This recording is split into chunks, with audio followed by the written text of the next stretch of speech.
The Trinity is a foundational Christian belief. Yet if someone asked you to explain the Trinity, could you?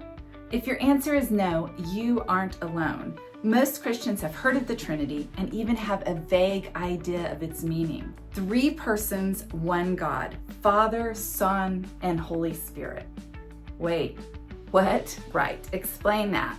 In this video, I will help you make sense of the Trinity and give you simple tools to describe what it is, why it matters, and how it shapes your walk with Christ. I just spent the last 4 months in a deep dive in the Trinity.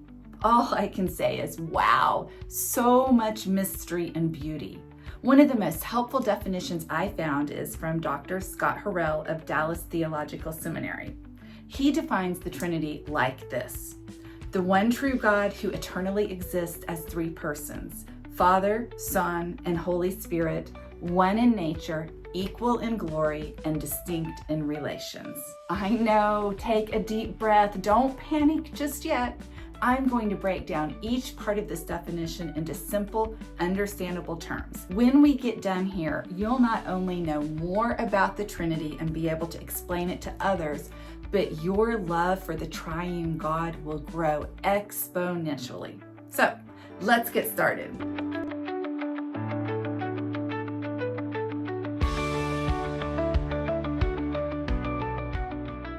The one true God.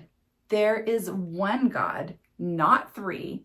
If there is more than one God, that's what we call polytheism. But Christians believe in just one true God. We are monotheists. Deuteronomy 6 verses 4 and 5 is the go-to verse on God's oneness. Jesus even quoted it in the New Testament. Hear, O Israel, the Lord our God, the Lord is one. You shall love the Lord the God with all your heart and with all your soul and with all your might.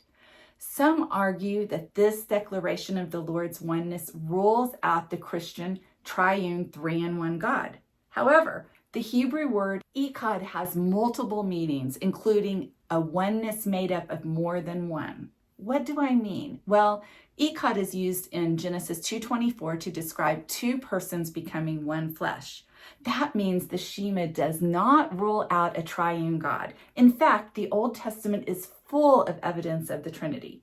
Curious? Check out the description below for a link to a resource on finding the Trinity in the Old Testament. Let's keep going.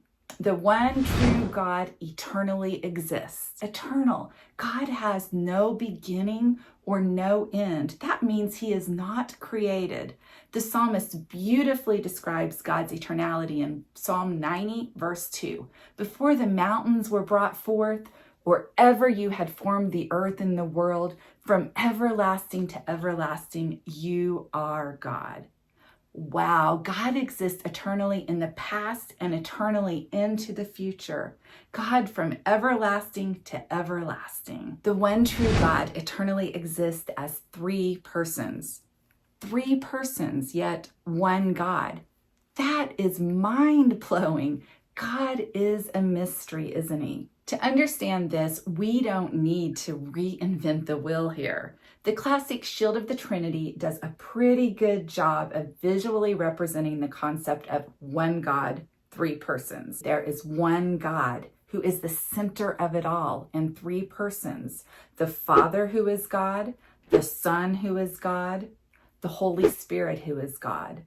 Though one in essence, they are God, they are distinct in person. The Father is not the Son is not the Holy Spirit is not the Father, yet they are all God. 3 persons, one God. I encourage you to spend some time with this shield. Check out the download in the description. Sometimes to help us understand what something is, we must first recognize what it is not. The Trinity is not one person operating in 3 modes. That would be modalism, a heresy which claims that God is one person who sometimes manifests as the Father, sometimes as the Son, and other times as the Holy Spirit. You may have heard someone try to explain the Trinity like this. Just like I am one woman, I am a mom at home, a lawyer at work, and a student at school. So also, God is one person who takes on different modes or roles as Father, Son, and Holy Spirit. Nope, incorrect. That's called modalism. Watch out, there are still forms of modalism today. For example, the Oneness Pentecostals, sometimes called Jesus only, reject the Trinity. They believe that Jesus is the only person in the Godhead, that the Father is somehow a manifestation of Jesus in heaven, that the Holy Spirit, well, he's just Jesus operating in the world. But the Bible clearly rejects this. The New Testament is full of examples where God the Father, God the Son, and God the Holy Spirit are all three present at the same time. One of my favorites is Jesus' baptism described in Matthew 3:16 and 17. And when Jesus was baptized, immediately he went up from the water, and behold, the heavens were opened to him, and he saw the Spirit of God descending like a dove and coming to rest on him. And behold, a voice from heaven said, "This is my beloved Son, with whom I am well pleased." If modalism were true and only one God was appearing in three modes, how could all three, God the Father, God the Son, and God the Spirit, be present at the very exact moment in time? Why does this matter? Love and relationships require more than one person, otherwise they are selfish, aren't they?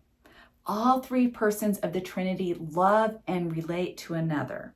If God weren't triune, he could not be eternally loving or relational. And without three persons, our salvation would not be possible. You see, the Father sends the Son saves, and the Holy Spirit sanctifies. That's why.